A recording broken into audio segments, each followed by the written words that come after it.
August 1997. William and Harry were enjoying their summer holiday with Prince Charles at Balmoral, the Queen's Scottish retreat. Royal homes and estates are part of the heritage they share with Charles and the royal family. Even before their parents' divorce, they had grown accustomed to separate times with their father and mother. Now they were looking forward to seeing her again, but within days, their lives would be altered forever by her tragic death.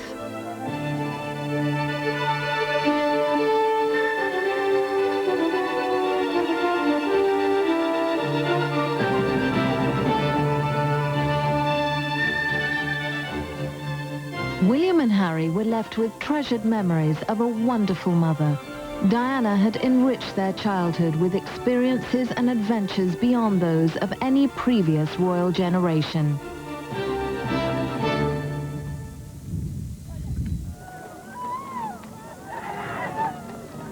The world mourned her passing with an unprecedented outpouring of grief.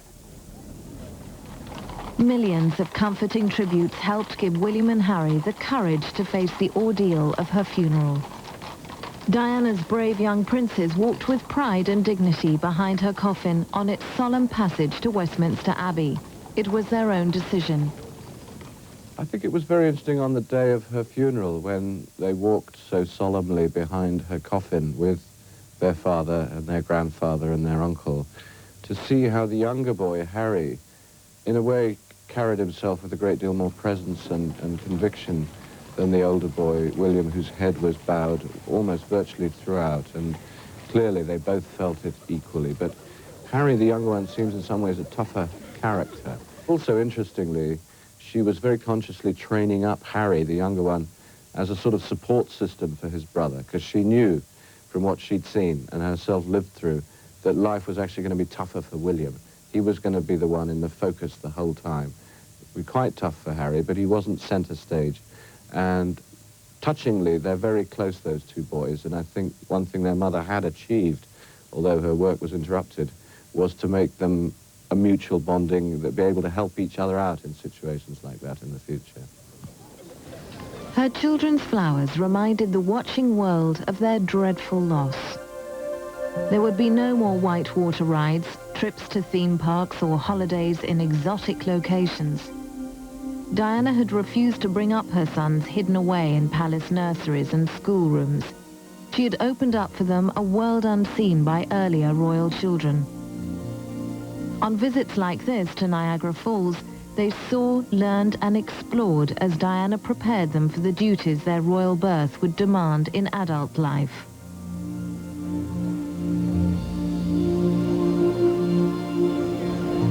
The mother who filled their lives with fun also took them on more private journeys, visiting the sick and the disadvantaged, who formed the focus of her charity work and campaigns. She gave William and Harry challenging experiences to offset the wealthy, privileged world of the royal family with its trappings of grandeur.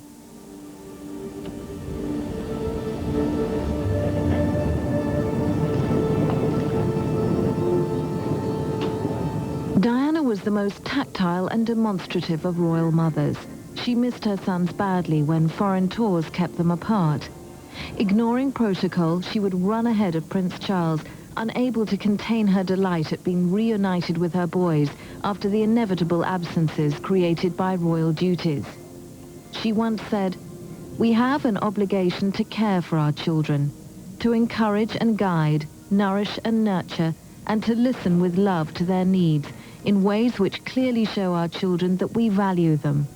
They, in turn, will then learn how to value themselves."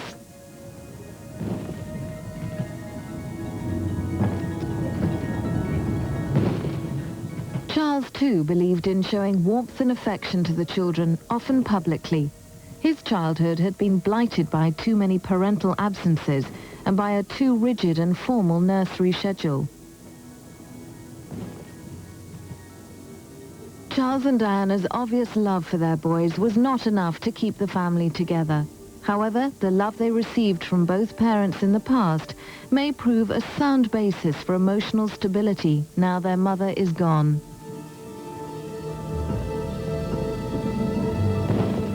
There is no substitute for affection. for those children, and I think they've had a really good grounding of it, despite the traumas that they've been through so young. Some people say she almost smothered them when they were little, but because her marriage wasn't working, she put all her emotions and love into those two children. And anyone else that intruded on her space as a mother, she didn't like. Diana was aware of the royal traditions her sons would grow up with, but she also wanted them to be modern boys, streetwise in appearance. Seen on many happy family outings with their mother, their casual look was in keeping with a more ordinary childhood. When royal duty called, their appearance had to reflect the more formal side of their upbringing. Within their blood runs 1,000 years or more of British royal history. They are the next generation of one of the world's most famous families, who have been trained from the cradle to behave well in the public eye. In 1985, they joined their parents on Britannia for a cruise after Charles and Diana had made an official visit to Italy. William, then nearly 3, had already learned how to perform as a junior royal.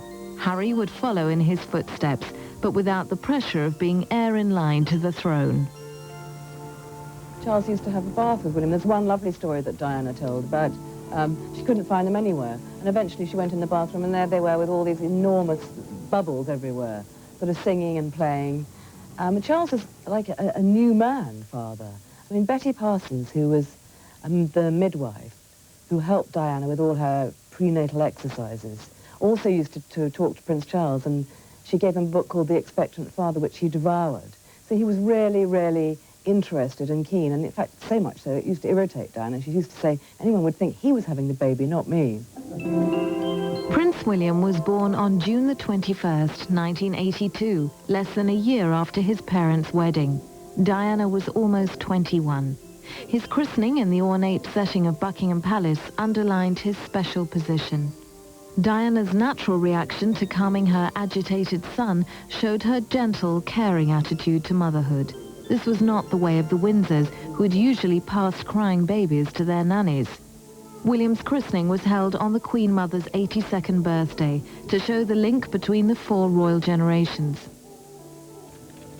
William was the first royal baby to accompany his parents on a major tour. In April 1983, he went to Australia, where he stayed on a special base with his nanny Barbara Barnes, while Charles and Diana undertook an intensive program of duties. Well, according to Diana, it was because the Australian Prime Minister invited her to bring her child along, which and she thought that was a wonderful idea, and so did Prince Charles, and so did the Queen, so they took him along. I mean, he wasn't with them all the time. And she also said it was a great help because it gave her something to talk about when she met all the crowds, and she could talk about William and what he was doing, and he was just beginning to crawl. So it was a great bonus. At first, William didn't mind the photo calls that marked the milestones of his infancy. After his first crawl about, he was ready for bolder steps. Impish and appealing, he had a natural flair in front of a camera. He seemed to enjoy the attention he received from massed ranks of photographers recording the footballing skills of a future king. Diana and Charles agreed to these pose sessions, hoping to preserve some privacy at other times. They knew that the public wanted regular updates on William's progress. His first teeth, his early steps and words, his amusing habits of hiding behind doors and of flushing shoes down the lavatory were all dutifully recorded by a watchful press for an eager public. Charles understood the importance of creating a good image for the Waleses, first as a couple, then as a family. Suffering from bulimia, Diana later referred to these early years as the Dark Ages, although publicly there was little evidence of her inner misery. In the early years of their marriage, I constantly saw the prince patting Diana, encouraging her, whispering in her ear, telling her she was doing a great job, patting her on the bottom and looking at her. They'd look at each other the way lovers do and laugh and smile at each other, always gazing into each other's eyes. There's no doubt about it. They were a great couple in the beginning. The summer of 1984 marked a period of relative contentment as they awaited the birth of their second child. Diana knew from her doctors that the baby would be a boy, but she kept Charles in the dark. When Harry was born on September the 15th, Charles was said to be disappointed that his second son wasn't a girl. Behind the glowing pride of a radiant young mother was a troubled princess facing the disintegration of her marriage, just as her family life should have been blessed and happy. Despite their growing friction, Diana tried to share some of her husband's pastimes, making them family occasions for their sons to enjoy. Her affection for her children was always evident. She once said, "Hugging has no harmful side effects. If we all play our part in making our children feel valued, the result will be tremendous." William and Harry were introduced early to polo. At these matches, Sarah Ferguson, daughter of his polo manager, was often present. Soon she would become the Duchess of York, mother of their younger cousins, and a loving aunt to the royal princes.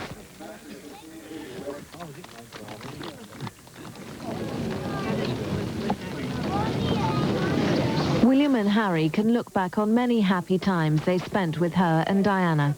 She may offer a special comfort to them in sharing memories of those lost days. Summers also meant holidays with the Spanish royal family at their Majorcan retreat. The Wales family went there from 1986 to 1988, when Charles and Diana were putting on a show of togetherness to disguise their separate lives and their separate loves. Going to Majorca and missing part of the Balmoral break had been Charles's idea. Although King Juan Carlos and Queen Sofia and their family were warm and hospitable, Diana felt ill at ease. Parental tensions were running high, but the young princes were already adjusting to their situation and their exalted position, where they were constantly photographed and commented on. William and Harry were growing into well-behaved youngsters who knew that princes were expected to be perfect in public. All the royal children have the most perfect manners. Partly because they have the best choice of nannies to start with. And William, when he was a little boy, I remember Barbara Barnes saying, he used to open doors for women and say sir to gentlemen. That's when he was 8 years old, for goodness sake. But they have beautiful manners, and they are very considerate to other people, which is something you perhaps don't get so much in ordinary children. Of course, there were rare lapses, and the culprit would be quickly and firmly pulled back in line. Diana's boys adapted quickly to school life, starting at a kindergarten where they mixed well with other children. Like their father, both boys showed a talent for the stage. They were allowed to play on Granny's fire engine at Sandringham, in their best clothes. The boys were at ease with their father, even when he was nursing a painful broken arm. There were many endearing moments when Charles welcomed their company and their inquisitiveness. Harry's parents felt that second-born should never mean second best, and Diana called him a complete joy. While William was more tuned into Diana's wavelength, Harry was always very close to Charles. In a conversation I had with the princess not long before she died in Kensington Palace, she did bring up the question of her concerns for Harry, in that William would always be the one, the center stage one who was going to be king. She was worried, for instance, rather touchingly, I thought, that William would get all the girls. All the girls would go for Wills, and poor Harry, who's only a couple of years younger, would be left out. And so she was already kind of taking steps to try and make sure that they were treated equally, even though in royal standing terms, William would always be number one. As Charles and Diana grew apart, her sons became her gentlemen escorts for some evening engagements. Diana loved to show off her handsome boys, and they were thrilled to be seen with their glamorous and stylish mother. By now, their royal training enabled them to cope with more adult occasions.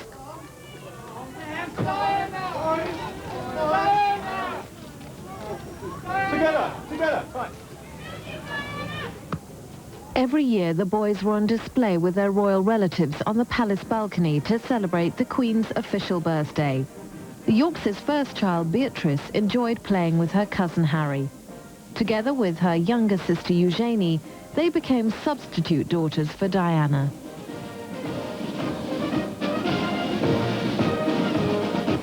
She never had the little girl she wanted, but she resisted the temptation to mollycoddle her sons. Diana encouraged their boyish preferences for sports, such as skiing, go-karting, rafting and swimming. While hunting and shooting remained their father's territory, water sports were provided by a series of sunshine holidays with their mother. Differences between the two boys' personalities began to develop. William was the quieter, more intuitive. Harry, the more mischievous. Life is going to be much tougher for him than it is for Harry, because he's going to be the future king after his father. He's going to be the center of attention. And I know Diana worried about that. And she was training up Harry as a kind of support system for his brother. They are very close. Life won't be too easy for Harry either, especially because I think in that period the monarchy's going to be, quotes, modernized, which means very slimmed down. Prince Charles wants it to be just the monarch and his heir. So Harry, unlike some of the current royals, probably could go out and get a proper job if he wanted to, and I think the British people would approve of that, and lead a relatively normal life. For William, whatever happens to the monarchy, life is always going to be like it is for his mother. Hounded, harassed, pursued, privately as well as publicly. His misfortune as well as his good fortune being that he looks rather like her, and he's her legacy made flesh. Their school days were some of the happiest of any royal children. From kindergarten they moved to Wetherby's Day School before boarding at Ludgrove. Diana was always present for school sports days. They were timetabled in her diary before any other duties. Whatever the demands on her, or however difficult her private life, she was always ready to cheer on her boys. She was no slouch when it came to the fiercely contested mothers' races, her exercise and fitness routine usually ensuring a royal winner. Win or lose whatever the outcome of the children's races, Diana would always reward them with a cuddle. As a result of her loving approach and her interest in all their activities, her sons felt cherished. More than anything, she believed in the giving and receiving of affection.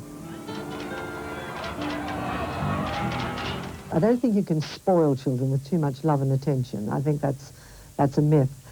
But I found that she didn't spoil them in terms of being a sensible mother. She was very good at nagging them about their manners. And as a result, they're both beautifully mannered boys. And, you know, being tidy, because Diana was fanatically tidy. And so she was always reminding them to pick up things. That's the sort of things that mothers do. I mean, that's normal. To have somebody come along and nag you, I think is keeping you in touch with reality, you know. Life is not easy, and you have to learn to look after yourself, and I think she gave a lot of that. She was a very well-balanced mother in that sense.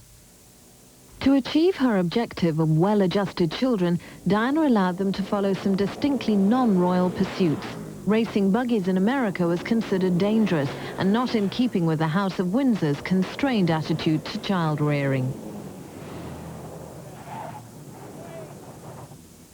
Diana was sometimes criticized for lavishing too many treats on her children, too many trips to theme parks or too many expensive holidays. She may have overcompensated for the missing stable domestic background that she had sought to provide and had failed. Diana was also accused of upstaging her husband by her displays of affection and by her action-packed adventures, which made him look a stuffy, uncaring father.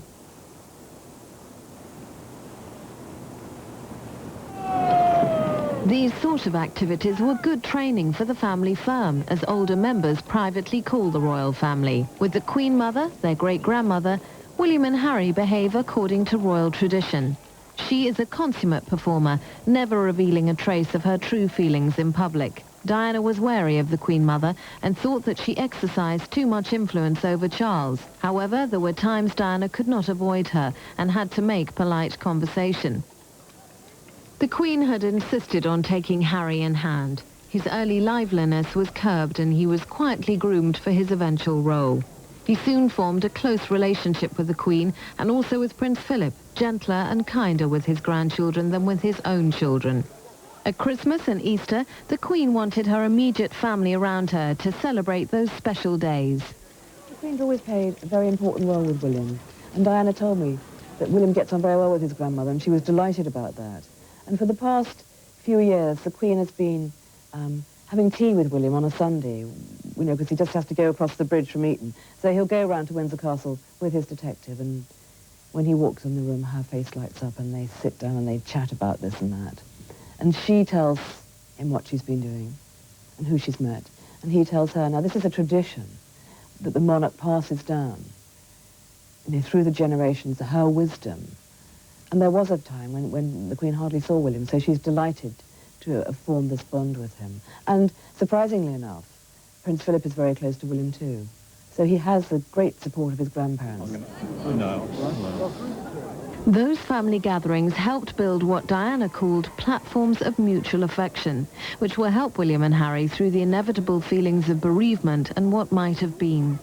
The royal family will have to cope with anguish and despair, which may return when triggered by places and events.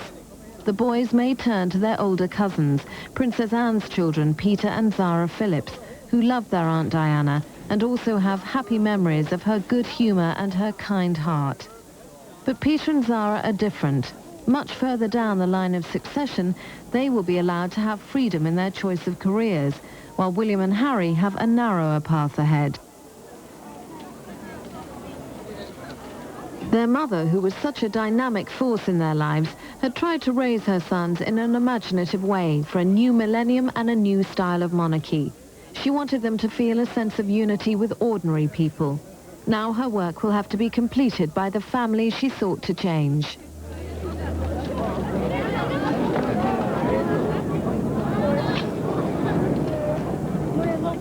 Well, I think she felt that the Windsor family are very isolated, very cut off from real people and real life.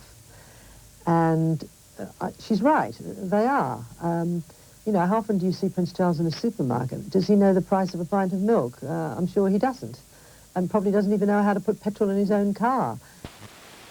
Died in 1992, robbing William and Harry of an affectionate and down-to-earth grandfather. Diana said, "My father always taught me to treat everyone as an equal. I have always done, and I'm sure that William and Harry are the same." Christmases with their mother came to an end a few years ago, when Diana could no longer stand the strain of being with her estranged husband's family. After the divorce in 1996, there was little contact. With her unique elegance, she had been the star attraction on so many royal occasions.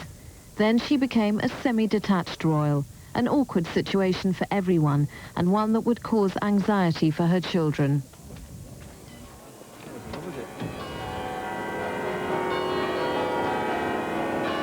Yet it was Diana who instilled much of the basic royal training into her sons. The royal family benefited from her huge popularity, which was also being passed on to William and Harry. She taught them how to behave on walkabouts, how to shake hands, receive flowers, and how to conduct themselves under the spotlight.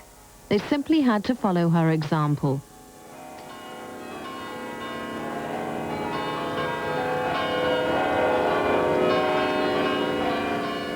Impressing the Commonwealth, such as on this visit to Canada, was all part of the job. There is little doubt that Diana was used to enhance the prestige of modern royalty abroad. She had been the jewel in the crown, a shining, charismatic woman who had made the House of Windsor look stale.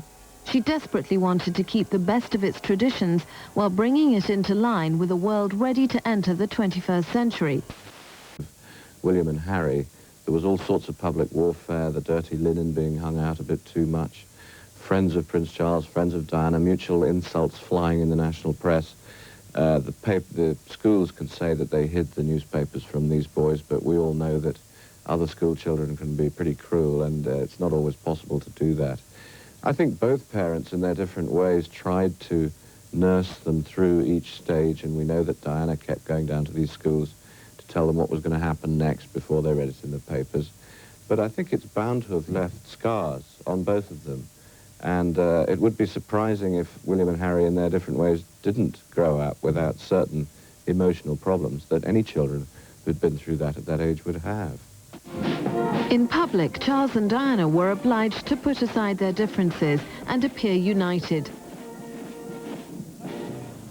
However, unity was short-lived, and even when visiting their son's school, Ludgrove, they would travel in different cars.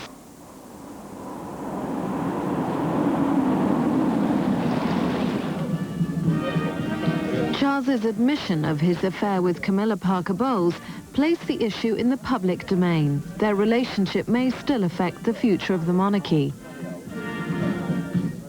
What I'm told by people close to the prince is that they've never met Camilla. He's always kept those two areas of his life totally separate, partly because he knows the children are aware of Camilla's role in his life and that he didn't wish to give them that additional problem of them being tortured about it or feeling divided loyalties, you know, torn between their mother and their father. He kept Camilla away from them, and I think that was a very considerate way to behave. After the Wales' separation in 1992, William and Harry found their out-of-school time divided between both parents. Unlike the Yorks, who remained friends after their marriage breakup, the Waleses rarely met as a family. A pattern developed of one expensive holiday with Diana, followed by one with Charles. Ski trips at upmarket resorts such as Lech in Austria with Diana and Klosters in Switzerland with Charles in the winter would be followed by exclusive Caribbean retreats or cruising on luxurious yachts in the summer. Charles and Diana vied with each other to give their sons the best times, the most fun. It is a picture well known to many children of split families, and it was one that led to suggestions that William and Harry were being spoiled materially. Well, I think it might appear to us that they're spoiled because they seem to have everything. Very difficult not to. I think any child of divorced parents is spoiled. You can't help it because the father gives them one thing and the mother gives them another. And it sort of almost subconsciously can become a competition. If they competed for the love of their children, it was like all divorced parents. When holidays come around, they both try to give them great treats. Well, for instance, you know, that is the fantastic advantage of having a broken home. You get 2 lots of presents at Christmas, you get 2 lots of holidays. So it's not all bad, you know. For instance, the last year Diana was alive, the boys went on safari with their father, and shortly afterwards, or around the same time, they went to Barbuda in the Caribbean with their mother. Well, that doesn't sound bad to me. A private holiday, particularly in a ski resort, soon became a press circus with 3 unwilling performers.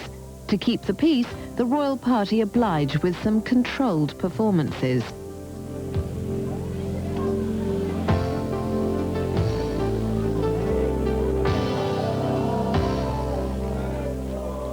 Diana resented the constant intrusion of the paparazzi, keen to make a quick profit from snatched pictures of the princess and her sons. Ominously, Diana found herself in dramas and squabbles with pressmen, which tended to encourage rather than put them off. Situations could get out of hand. The boys, in particular William, dreaded these unseemly scuffles and confrontations. Sorry. I remember once a terrible fight in the street in Austria when William and Harry were caught right in the middle of it. 2 Italian paparazzi tried to, really get literally right up their noses. It was ridiculous. They're trying to take pictures from this sort of distance. And Diana objected and got very upset. And her policeman rugby tackled one of the photographers to the ground. Well, the 2 boys were standing there watching all this, and they became very concerned. And Diana had to hurry them away back to their hotel. And that was the sort of incident that I don't think they should have witnessed. They shouldn't have seen that. I mean, you can't plan when paparazzi are going to pop out of the woodwork and photograph you, but I think if Diana had taken it very calmly and kept walking or, you know, stopped and let them get a picture, it would have been a lot easier on the children than having this big confrontation in the street.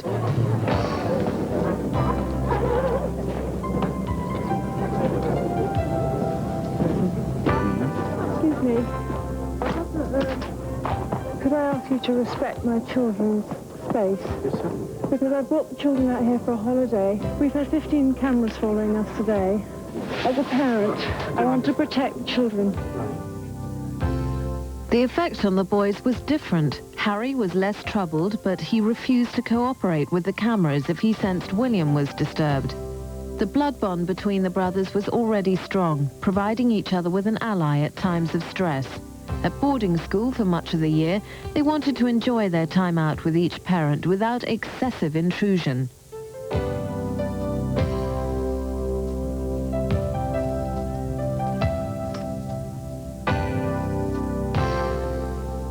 William began hiding his face in his hands. He was no longer the little boy who readily played at photo calls, but an anxious teenager needing space and privacy. He found little of either. He doesn't like the spotlight, hates publicity, hates facing cameramen. And I think that's largely because he saw his mother involved in so many scuffles in the street with photographers, especially foreign ones, continental ones. William's problems with cameramen are so bad now that they've become a serious worry to the Queen. I remember talking to Diana about this once and saying, you know, she said, oh, William doesn't like being photographed. And I said, well, I'm sorry, it goes with the job. If you're going to be a king, you've got to be photographed. She said, oh, you're very hard. And I said, well, I think I'm just being realistic. You know, the sooner William gets accustomed to photographers, the better it's going to be easier for William. This was advice the Queen Mother would have approved of. Always at ease in public, on her 95th birthday, she kept William close by her, perhaps signalling her hopes for the monarchy through the teenage prince. She may have hoped that her confidence would rub off on the sensitive young boy. Prince Charles decided to drive William back to school. He thought, well, it's not often you get Charles and William together. This is going to be a fantastic picture. And when William had to come out of the clubhouse and kiss his grandmother goodbye and walk out, he walked out backwards so we couldn't see his face. I mean, I don't know how he did it, but he guided himself backwards, walking backwards towards the cameras. And then he leapt into the car and hid down in the well of the passenger seat, crouched right down. All we could see was his back. I said, oh, William, this is ridiculous, you know, what stupid behaviour for a future king. Anyway, Prince Charles was waving and smiling, and he could have done with some help from his son. If his son had waved and smiled beside him, that would have helped Prince Charles's, you know, poor image quite a bit. But no. So Prince Charles drove off with this ridiculous situation of his son hiding and Prince Charles waving to everybody. And that's how he took him back to school. Diana included friends of her boys on their holidays and outings. Sometimes she took the children of her staff, another change in royal policy, and one designed to keep William and Harry in touch with the real world. Her own need for freedom and to break away from protocol was evident. She had found palace restrictions suffocating and archaic. Diana was a very modern mother, one whose boundless energy and mischievous sense of humor will be dreadfully missed by her sons.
Their young cousins may be an important part in bringing the much-needed element of fun back into William and Harry's lives.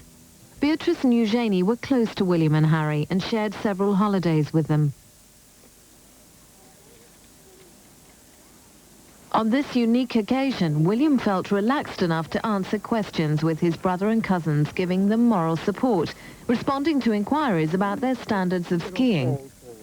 Well, improving, you see, very good. They're improving. Very good skiers. Richard, sorry, could you ask around here? Sorry. Behind us. Rob, we sorry. They're not looking at you.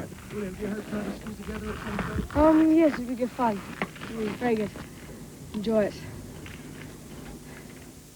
Often criticised for his frequent absences as the boys were growing up, Charles did enjoy many happy times with them. He often forgot his princely dignity to clown around and share the rough and tumble that was denied him in his childhood. Diana once revealed that he loved the nursery routine and came home to bottle feed them as babies. Charles has instilled much of his love of the countryside in his boys. They've helped him with tasks on his farm and gardens. This paternal bond will form the basis to develop Charles's relationship with his sons, now that he has to be both father and mother. Right, now we should sit here. Now, do you want to turn around and go back or what? No, stay in. Stay in.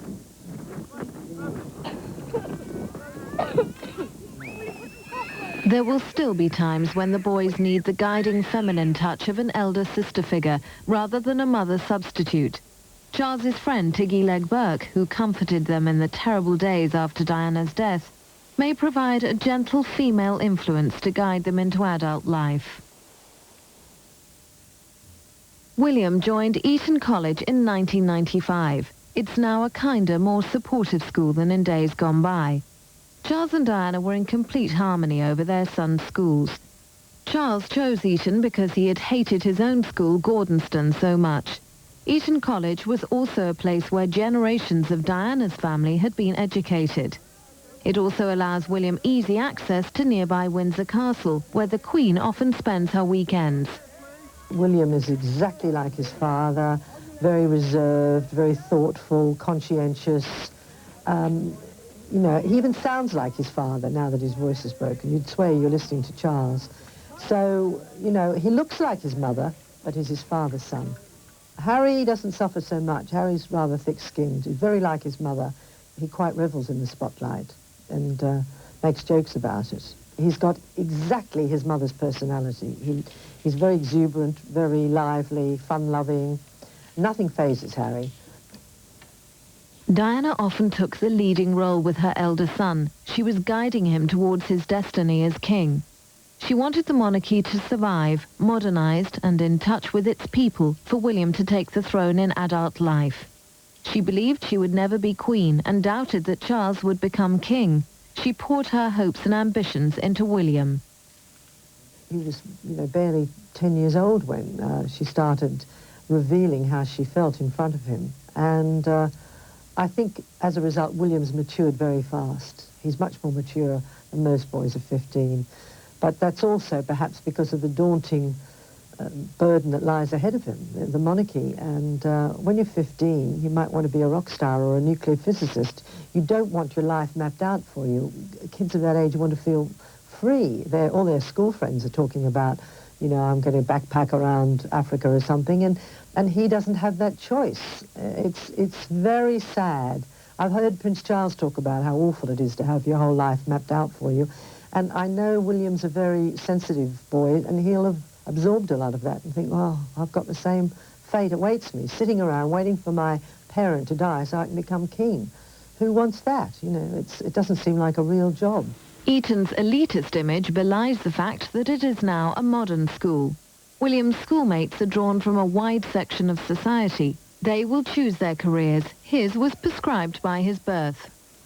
I think one of the effects of him becoming much closer to his father and perhaps spending much more time with his royal grandparents is that William will be instilled with this same sense of duty that Charles was in his youth and will begin to take the duties very seriously, which is important because you occasionally wonder in a modern age in which we live with a Prime Minister who's pledged to modernize and change Britain, shed the past, shed ceremonial a bit, do unthinkable things, whether William, given that all he's been through, might say in the next few years, who needs this? The people don't seem to want us anymore.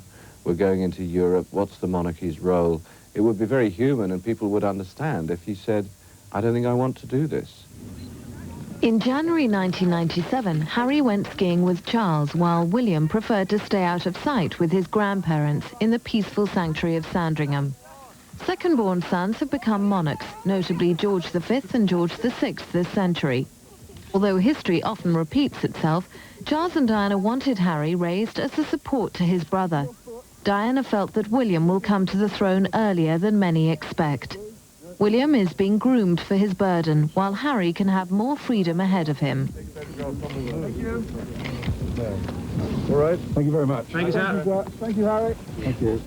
Well, I hope that Harry is left alone by the press to explore life a bit during his youth and early years, and perhaps not to perform the traditional royal role of launching ships and unveiling plaques and living off the state and being a bit miserable. living in the goldfish bowl with strains on whatever marriage he makes. Maybe he could just go out and get a proper job. William's confirmation in March 1997 was the last occasion the Waleses were together publicly as a family. His proud mother had already taken him to the threshold of adulthood. Through her, he had grown wise beyond his years.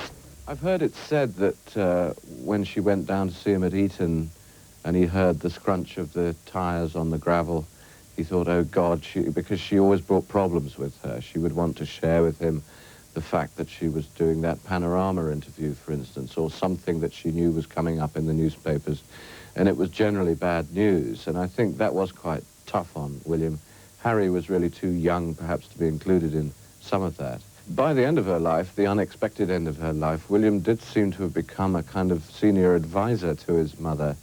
Various big decisions, she told us, were down to him. The decision to surrender her title of Royal Highness without too much fuss, and of course we all thought he'd give it back to her when he became king.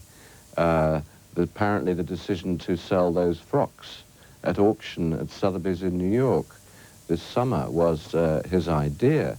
She credited him with that in the foreword to the manual, the brochure for those frocks. Things like that. And he was still very young, really, to be doing things like that. Maybe it made him mature beyond his years. Maybe it just burdened him with a bit more to worry about than most mid-teenagers already have. Diana took her sons to the Royal Tournament in London, part of the traditions and pageantry of the House of Windsor. Their friends went too. Diana encouraged friendship. She felt it was vital to have trusted companions. She would have wanted her beloved boys to find the lasting happiness that had eluded her.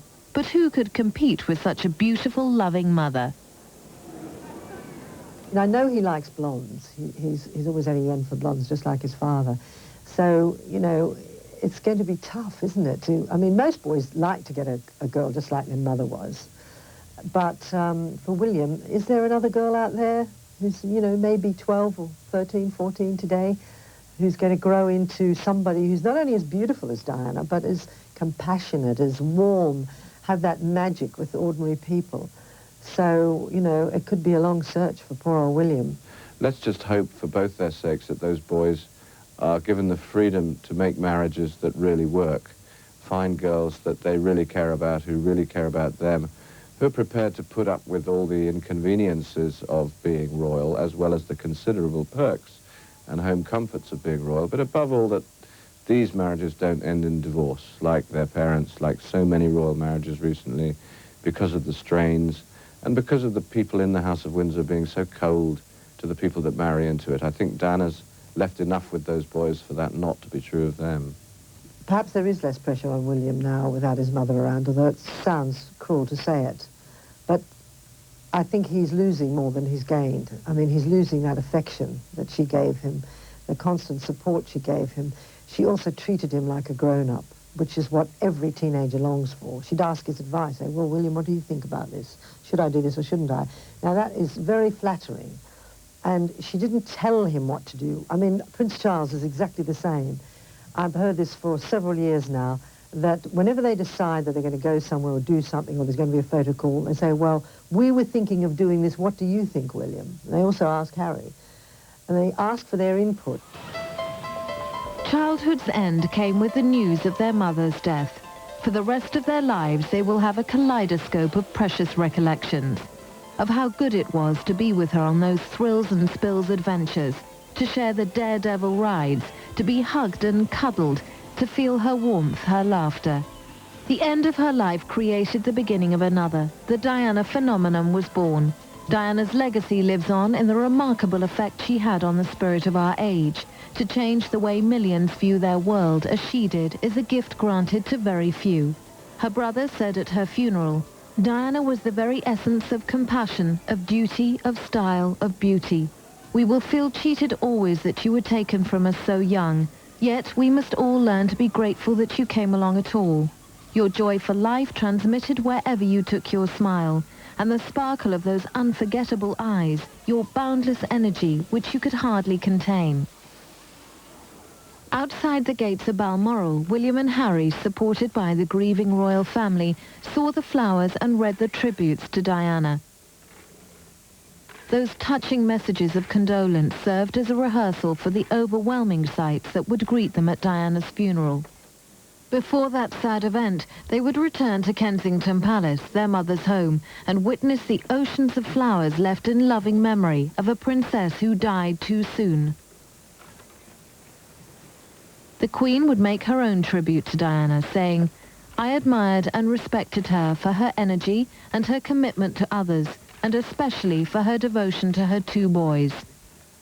Those boys will lean heavily on the royal family, but as they grow up into men, there may be questions that are hard to answer. How did Diana come to be divorced and all but excluded from the royal fold, although she had fulfilled every possible royal and maternal duty to perfection?" Millions watched the sad procession and emotional service, but no grief was more profound than her sons, the exceptional young men their enigmatic uncle Earl Spencer praised in his fiery address. To others she was an English rose, a people's princess, a queen of hearts, an icon, even a saint.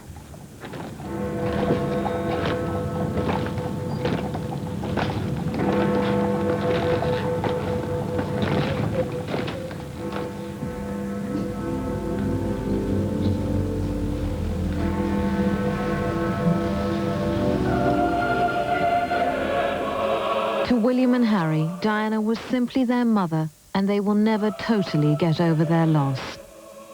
Over her coffin, Earl Spencer vowed that Diana's blood family would protect her sons from the excesses of protocol and press harassment. Charles will share his belief that William and Harry should not be totally immersed in duty and tradition, and that their souls should sing openly as Diana planned. He will continue her task of raising their sons to independence and maturity. It will not be easy.